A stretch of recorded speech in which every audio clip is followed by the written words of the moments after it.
And so we gather as the church in order to honor the God who has called us together.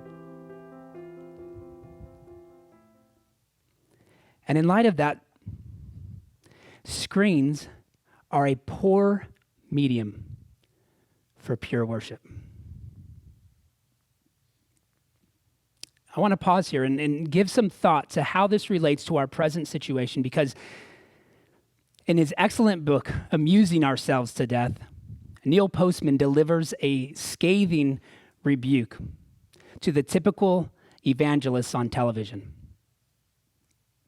And I'll warn you now, Postman was not a Christian.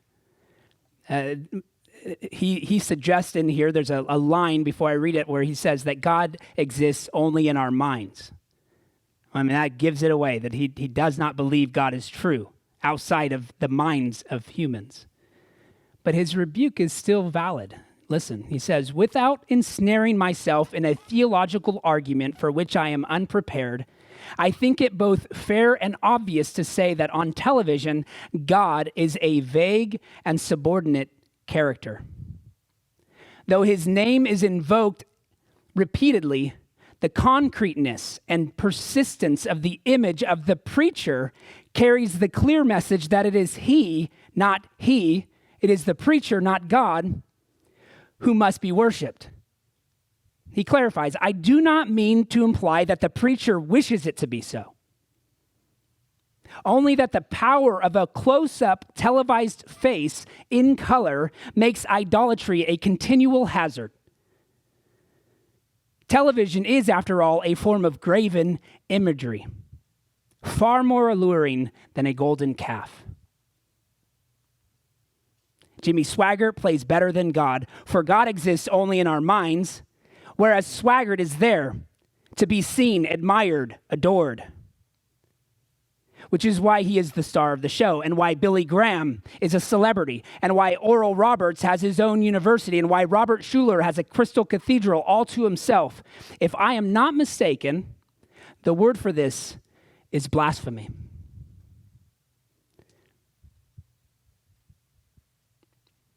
Again, that's coming from a secular media scholar.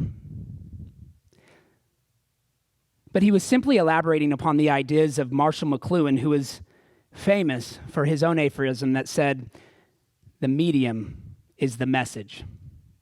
Neil Postman updates that and calls it the medium is the metaphor.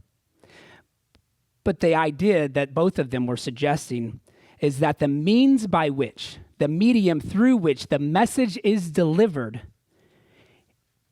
impacts and even transforms the message itself.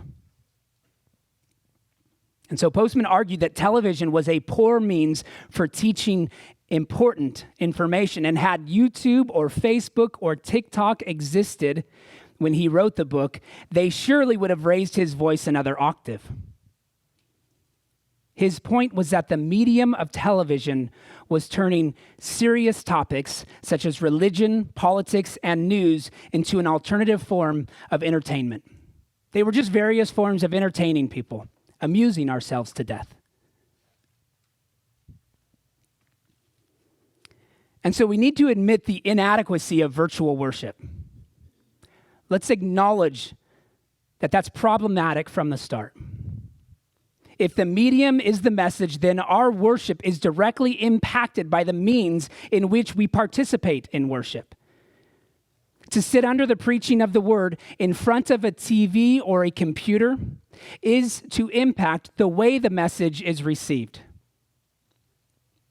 Even when the preacher is hopefully proclaiming the worship of God, the medium of his face on the TV is indicating something different, namely the worship of the preacher. And so we can and should do everything we can to safeguard against this perception. And I don't know of a preacher who suggests that virtual worship is just as good, is just as fine. No, they all think it's inferior. But I want to go beyond just saying it's not ideal. I want to say it's inadequate.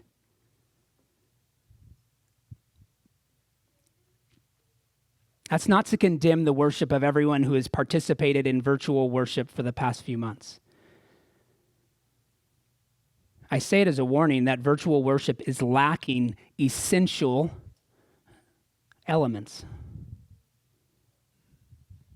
that God has given us for the proper and full participation in corporate worship. And so virtual worship is not just less than ideal. It doesn't cut it. It's inadequate. And so we ought to lament what has been lost and do everything we can to get back to giving God proper honor through gathered in-person worship service. And I can understand pastors not wanting to get into politics or controversial matters.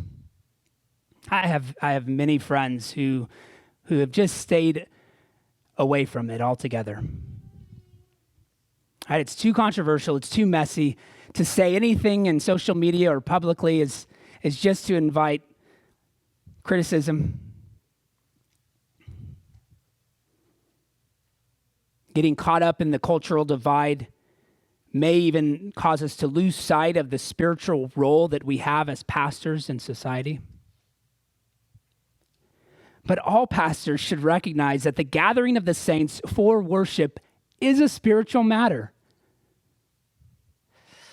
The unequal measures that were implemented in this state and are continuing to bind us are hindering me from feeding the flock in a manner that fully honors the God we worship. And so that means that I might need to appeal to my earthly citizenship as Paul did, in order to fight for more fundamental rights to enjoy the privileges of my heavenly citizenship, which are imperfectly experienced in this life, but are the things that I should be living for primarily.